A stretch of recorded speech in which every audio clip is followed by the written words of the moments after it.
Hindi repo में आप सभी का स्वागत है।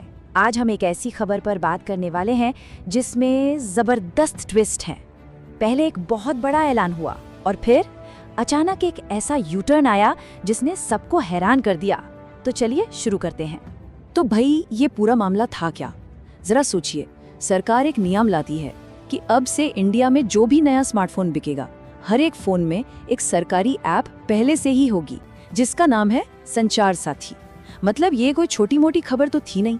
जरा सोच कर देखिए, आप एक नया फोन खरीदते हैं, उसे बॉक्स से निकालते हैं और उसमें पहले से ही एक कह सकते हैं डिजिटल बॉडीगार्ड बैठा है जो हर तरह के फ्रॉड और चोरी से बचाने के लिए एकदम तैयार है। सुनने में तो ये बिल्कुल गेम चेंजर लगता है कि नहीं? लेकिन इतने बड़े ऐलान के बीच सबसे बड़ा सवाल तो यही था कि क्या ये सच में होने वाला है? और जवाब है नहीं। जी हाँ, बिल्कुल सही सुना। ये पूरा का पूरा प्लान कैंसिल कर दिया गया।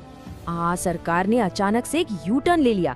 मतलब जो आदेश दिया था कि ये ऐप हर फोन में जरूरी होगी, उसे वापस ले लिया। जो नियम लागू होने ही वाला था, अब वो लागू नहीं होगा।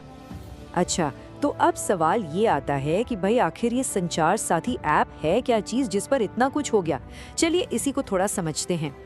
देखिए, आसान भाषा में कहें तो ये सरकार का एक ऐसा पोर्टल या ऐप है जो मोबाइल यूजर्स को ज्यादा पावर और सिक्योरिटी देने के लिए बनाया गया है। मतलब इसका मकसद है कि हमारे फोन और सिम कार्ड का कंट्रोल हमारे हाथ में रहे। और इसके जो फीचर्स है ना, वो सच में बड़े काम के हैं। जैसे मान लीजिए कि फोन चोरी हो गया तो आप उसे ब्लॉक कर सकते हैं, या फिर ये पता लगा सकते हैं कि आपके नाम पर कितने सिम कार्ड चल रहे हैं। और तो और, अगर कोई फ्रॉड या धोखाधड़ी हो रही है तो उसकी रिपोर्ट भी कर सकते हैं। और अब हम आते हैं इस पूरी कहानी के सबसे बड़े सवाल पर। वो सवाल जो सबके दिमाग में घूम रहा है। सवाल ये है कि सरकार ने अपना फैसला आखिर बदला क्यों? इतना बड़ा आदेश वापस क्यों ले लिया?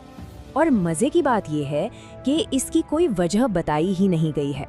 सरकार की तरफ से इस पर कोई ऑफिशियल बयान नहीं आया है। पूरी तरह से चुप्पी है और इसी वजह से लोग बस अंदाजा ही लगा रहे हैं कि आखिर ऐसा हुआ क्यों। तो ठीक है, जो हुआ सो हुआ, पर अब सवाल ये है कि इसका हम जैसे आम मोबाइल यूजर्स के लिए क्या मतलब है? अब आगे क्या होगा?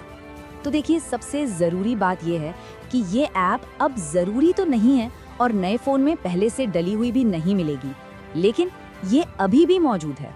मतलब कोई भी इसे अपनी मर्जी से डाउनलोड करके इस्तेमाल कर सकता है और इसके जो सिक्योरिटी वाले फीचर्स हैं वो आज भी उतने ही काम के हैं।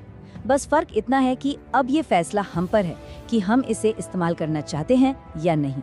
तो आखिर में ये एक बड़ा सवाल खड़ा हो जाता है, क्या सरकार का ये यू टर्न लेना सही फैसला था? इस पर आपकी क्या राय है? हमें कमेंट्स में जरूर बताइएगा। आज के लिए बस इतना ही। ऐसी ही और जानकारी के लिए हिंदी रिपो को सब्सक्राइब करना मत भूलिएगा। धन्यवाद।